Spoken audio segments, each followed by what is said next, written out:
বিয়ের সাজে নিজেকে কেমন দেখতে লাগে এইটা দেখার জন্যই বিয়েটা বেসিক্যালি আমি করেছিলাম। কিন্তু তারপর দেখতে দেখতে কেটে গেল প্রায় 5টা বছর। আসুন এই ভদ্রলোকের সম্পর্কে কিছু জানা যাক। এই যেমন বউকে টেকেন ফর গ্রান্টেড করলে কেমন এক্সপ্রেশন দিতে হয়, তারপর ধরুন রোম্যান্টিক বোট রাইডে পাঁপড় খাওয়া কতটা জরুরি, তারপর ধরুন জোর করে ভালোবাসার স্বীকারোক্তি এত বছর পর, তাও আবার কতগুলা ভালোবাসিস, যত চুল আছে ততগুলা। কার মাথার চুল, তোর না আমার? ব্যথার জায়গায় মলম পট্টি এই ভদ্রলোক ভালোই লাগাতে পারে।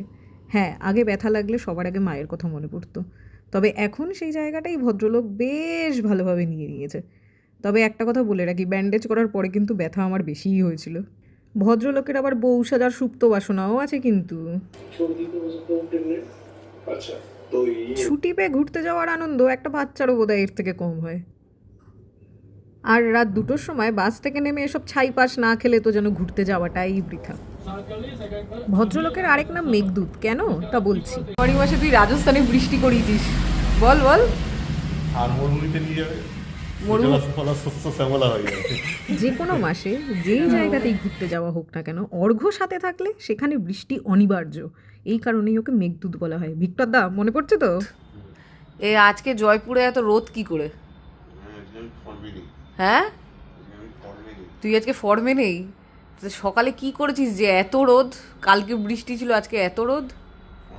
তাতে কি করলি? সকালে উঠে যে সূর্য এত ভালো করে উঠেছে। ওট ওট বলেছি।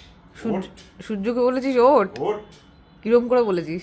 ওট ঘুম থেকে উঠে সূর্যকে ডাকতে হয়। রোজ তোর উঠে সূর্যকে ডাকতে হয়? ওদিকে দেরাদুনে তো প্রচুর বৃষ্টি হচ্ছে। আমি নেই না, সেই একটা জায়গা তো ম্যানেজ করতে হবে। আচ্ছা, তুই এখন দেরাদুন ম্যানেজ করছিস। আচ্ছা, এই ভদ্রলোক হচ্ছে মেঘদূত। যেখানেই যায়, যে ওয়েদারে যায়, যে সময়ে যায় বছরে, সেখানে বৃষ্টি হবেই। সাহারায় গেলে নাকি সাহারা অ্যামাজন হয়ে যাবে। তবে ছেলে আমার খাওয়ার ব্যাপারে ভীষণ সেন্সিটিভ। সে রাত 2টোর সময় চকলেট খাওয়া হোক বা সকাল 6টার সময় চিপস খাওয়া হোক, কোনো কিছুতেই পেটে কোনো অসুবিধা হয় না, কোনো কিছুতেই কোনো প্রবলেম হয় না। তবে নিজের খাবারটা নেওয়ার আগে কিন্তু আমার খাবারটাও সে বেড়ে দেয় যত্ন করে। আর আমাদের শপিং ইন্টারেস্ট এত কমন, ও মাই গড, কী যে বলবো, জাস্ট পোলস অ্যাপার্ট। আমি শাড়ি কিনলে সেই 2 বছরের বাচ্চাদের খেলনাটা কিনতেই বেশি পছন্দ করে।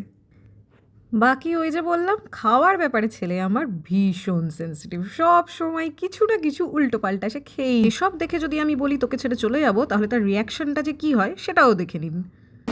বলছি, আজকের পর থেকে তোর সাথে আমার কোনো সম্পর্ক নেই। দেখ দেখ, আবার পায়ে ফোসকা পড়েছে, পা কেটে গেছে। ক্যান্ডিডকে যে সেলোটেপ বলে, এটা বোধহয় ডাক্তারবাবুরও জানা উচিত, কি বলেন?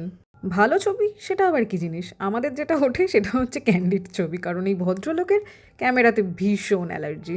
কাল রাতে একটা ছোট করে সারপ্রাইজ দেওয়ার চেষ্টা করেছিলাম, কিন্তু এরকম বাচ্চা সুলভ আচরণকে করে কারুর 5 বছরের বিবাহবার্ষিকীতে আমার তো জানা ছিল না। ভদ্রলোকের জীবনের প্রথম ভালোবাসা বই এবং দ্বিতীয় ভালোবাসা ঘড়ি হবার জন্য আমি ঠিক করলাম ঘড়িটাই গিফট দিই, কারণ বইটা আমি আবার খুব একটা বুঝি না, যাতে ভবিষ্যতের সময়গুলো আরও ভালো করে কাটে। Wish you a happy anniversary.